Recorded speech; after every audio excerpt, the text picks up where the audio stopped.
First off, I want to give all praises to the Most High God, named Yahweh in the Hebrew, and His Son, who you ignorant call Jesus. His name is Yahweh Shai. I want to give all praises, and all praises to the elders that that's teaching this truth, um, and that's feeding the flock right now, and all the brothers and sisters that's with their eyes open, that's in the truth. Keep pushing. We don't have that much time left in this kingdom. And the name of this video, I want to make this video short and sweet. And the reason why I made this video is for the new viewers on my channel. I'm coming out. I'm doing a lot of sit down videos right now, because so y'all can see, or I can explain better than when you see us on the corners, with the word. A lot of times, a lot of things and a lot of pieces that's in places, so it's hard to break it down. So I have a lot of classroom, a lot of sit down lessons that I'm going to be putting out, and I entitled this video is "We're Not African." Okay, we're not Africans, and the truth is coming out. So I'm gonna be using a couple books. I'm gonna be using this, the Zondervan Compact Bible Dictionary. The Zondervan Compact Bible Dictionary. You can get this from any Barnes and Noble, almost any bookstore. It's roughly about 15, 16 bucks. White scholars wrote this book, and they know who we are. So I'm gonna open it up, but first I want to say, before that, after the flood, there were 8 people that survived: Noah and his wife, his 3 sons, Japheth, Ham, and Shem, and their 3 wives. That's 8 people. So we're gonna find out about Ham. Let's read Ham. Okay? We're gonna get Ham.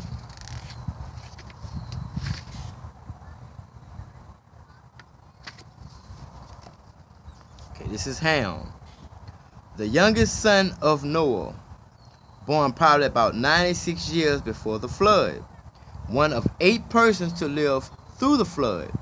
He became the progenitor of the dark races, not the Negroes. Now, we were called Negroes from the moment we got here off the cargo slave ships to now, right?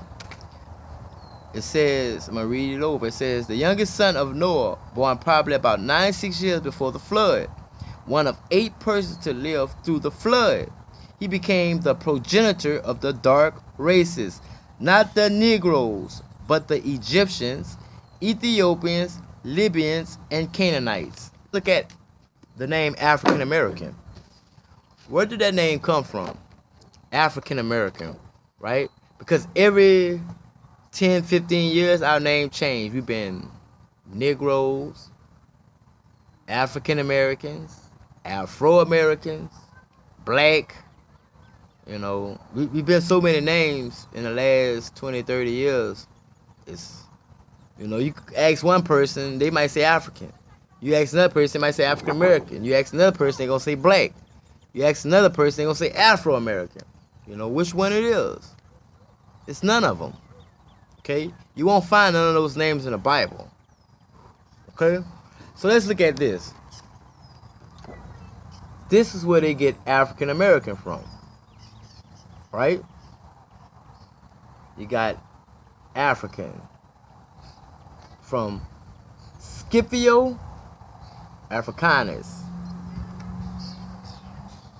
America. You get that from Amerigo Vespucci.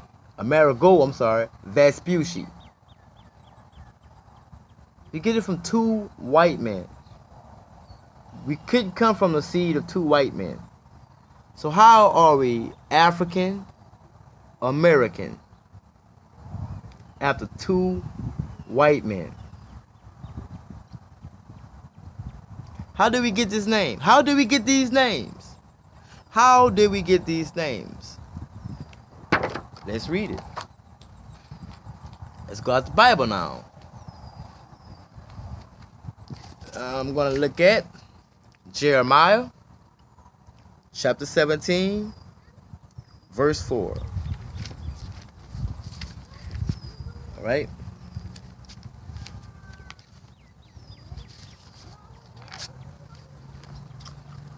All right. It's Jeremiah 17, verse 4. And thou, even thyself, should discontinue from thy heritage that I gave thee, and I will cause thee to serve thy enemies in the land which thou knowest not. Let's stop right there. Let's read it again. And thou, even thyself, should discontinue from thy heritage. So that's God saying that somebody's going to discontinue from his heritage. And if you know about your heritage, that just means your history of your family history, you know, your forefathers, your family, your La Familia. He said he was going to discontinue himself from his heritage. That they was going to discontinue themselves from their heritage. Let's look at Deuteronomy 28. Let's look at 37. These are the curses that Moses told the children of Israel that was going to happen to them if they was not going to keep God's laws and commandments. He said these things was going to happen to them. So let's look at one of these curses. That's really important. All right, that's Deuteronomy 28, and let's look at verse 37. It says, and thou shalt become an astonishment, a proverb, and a byword among all nations where the Lord shall send thee. Let's break that down. It says, and thou shalt become an astonishment. The so-called blacks are astonishment. How can I say that? Slavery, it did a lot to us, and it wasn't good. We survived it. Jim Crow, it did a lot to us. We survived it. What about the diseases that was invented and given to us? AIDS, herpes. Matter of fact, during the Tuskegee experiment, where they was giving so-called black men STDs so they can bring it back to their family. We survived it. What about the crack that they put in the hood, in the ghettos, in the 70s, early 80s? We survived it. What about the bad lynching? Right now, the gang banging. Hell, even today we're still getting lynched. We're surviving it. Right now, the other nations that put this on us are facing these things. They're not taking it well. We won't be destroyed. We can't be destroyed. And we're still having babies left and right. But that's the astonishment. It says, let's read it again. It says, and thou shalt become an astonishment, a proverb. Basically, a proverb is like, if you want to hide something from a nigga, put it in the book. They'll never get it. And it's true. All people ready to get on Facebook, but they won't pick up a real book. Our people have all kinds of knowledge of wickedness, but don't have no knowledge of the Bible. And that's why we're destroyed. We go to these churches and we get these 2 scriptures and we sing for 2-3 hours. We're not getting nothing out there. Let's read. Let's start over. It says, and thou shalt become an astonishment, a proverb, and a byword among all nations. Look at the word byword. Nigger.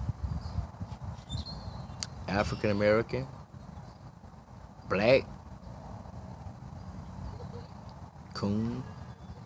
I can go on and on and on and on. You can't find none of these titles in the Bible. Why can't you find African American in the Bible? If this Bible, if you call yourself a Christian or you deal with religion or any kind of sort of any kind of sort of anything like that, why can't you find those titles in the Bible? Simply, let's get it. We're gonna go in the same book. Let's go to Deuteronomy 28. Let's look at 48, right? It says, therefore thou shalt serve thy enemies, which the Lord shall send against thee, in hunger, and in thirst, and in nakedness, and in want of all things. And he shall put a yoke of iron upon thy neck, until he destroy thee. Let's look at that. It says, therefore thou shalt serve thy enemies, which the Lord shall send against thee, in hunger, and in thirst, and in nakedness. Meaning that if you're hungry, who do you have to go to get that fix? That to get it, if you want a bottle of water, you have to go to your enemies. We don't own any Walmarts. We don't own any Winn-Dixie's. We don't own any chains of Dasani, Coca-Cola. We don't own none of these things. And hunger. If you're hungry, who do you have to go to for food? Your enemies. And nakedness. If you want clothes, who do you have to go to for those clothes? To put clothes on your back? Your enemies. And it says, and in one of all things, if you want a job, who do you have to go to? Your enemies. Until he have destroyed, and he says, and he should put a yoke of iron upon thy neck. There's only one people who had yokes of iron upon their necks, right?